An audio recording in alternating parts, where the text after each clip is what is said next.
Stephen A., the question is this, though. Can the Rockets keep this up? Whoa.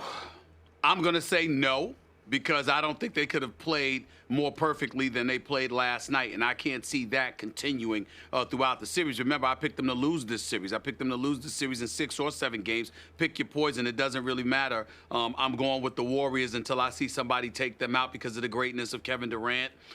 Even though Steph Curry does not look like himself. I spoke to him after the game, Max. He swears he's absolutely fine. They were just attacking him defensively, but you got to remember he had that MCL2 sprain. And when you're playing a ball on the offensive side of the ball, you get to control and dictate your movements to some degree. When you're on defense, that's not the case. You've got to react to what they throw at you. And in the case of the Houston Rockets, I mean, Mike D'Antoni is a shark, man. He's got these guys, him and Chris Paul, the CP3, the pit bull that he is. These guys attacked Steph Curry all night long. Whoever he was guarding had the ball. They went right at him. And so when you look at it from that perspective, I just can't say enough about what they did. It was 2 things that stood out to me. Number 1, the manner in which they attacked Steph Curry. And number 2, how this team looked when James Harden went out the game early in the first half, because then the ball was moving more. Nobody was just touching it and holding on to it. Everybody was touching it. So Trevor Ariza has 19 points. P.J. Tucker hits 5 3-pointers and finishes with 22 points. This dude, Eric Gordon, goes berserk, hits about 6 3-pointers and dropped 27 points. I'm looking at the Houston Rockets and I'm saying, my God, if this is who they are going to take out the Golden State Warriors. The thing is, you have to do that 4 times in a series, and I don't know if they can do what I saw them do last night on 4 separate occasions. It didn't help that you turned the ball over in the first quarter 7 times. That certainly didn't help matters. But again, to answer the question directly, can the Rockets keep this up? My answer is going to be no, because I think they played perfect, near flawless basketball, and I don't know if they can do that, if anybody can do that against the Golden State Warriors 4 times in a 7-game series. I don't know if that can happen. Well, right now it's a best of 5, and the Warriors are the most talented team in the game, and I took the Rockets because not only are they very talented, they have a system that's been working for them all year, and they almost never lost when healthy.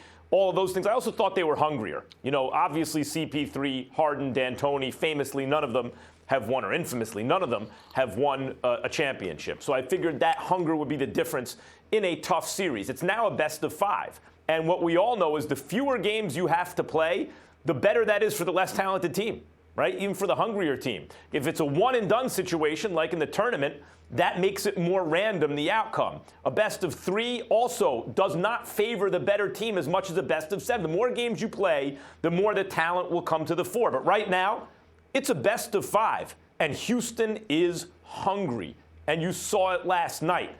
Look, can they keep it up, Stephen A., is really a question of, did they do things that are repeatable? The answer is yes. They don't have to win by 20-something points. You're right, they played exceptionally well yesterday, and the Warriors did not. But they don't have to win by 20-something points. They can win by a possession. That's a win. In fact, I expected that kind of game last night. I was surprised by just how well the Rockets played. What did they do that's repeatable? Why am I saying yes, they can keep this up? Well, number 1, they didn't take my advice about how to guard KD. You got to send an extra guy at him. Nope. They said, let KD get his ISO, right? Let him go one-on-one and get his, we're going to stay home on everyone else. It worked.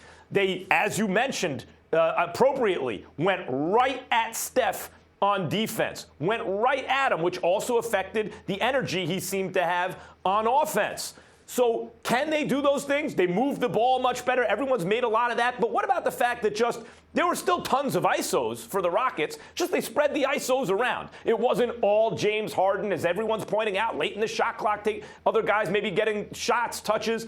No, they were ISOing Harden, but they were also ISOing Booker. They were ISOing CP3, obviously Eric Gordon. All those things were happening. All those things can be repeated. And I want to point something else out finally, because we have a tendency, at the end of the game, it's a 20-point game one way or another, or it just feels like, wow, Golden State's just better. Oh, no, wait a minute, look at that. The Rockets can do it. Let's point out that in both games, Stephen A., this is why I think it's going to be a protracted series, a drawn-out series. In both games, there were critical plays, even though the score wound up lopsided. A call against Trevor Ariza, I think it was a backcourt violation in the first game that would have given the Rockets possession, I want to say, down maybe 8 or something like that, or 6. It was a tight game. And the same thing happened last night with Eric Gordon. They played amazing defense on him. He hit a 3 that he should not have hit, and that gave the Rockets some breathing room in a game that it seemed like Golden State was about to make single digits and then keep closing the gap. Here they come. Both those plays, I think, had huge psychological, emotional effects on the game. But that call goes the other way with Ariza, and Gordon misses that 3, which he should have missed. And maybe those games wind up really tight. My point is, the box scores don't tell you the whole story in this series so far. I anticipate a close, tough, drawn-out series, and I'm staying with the Rockets.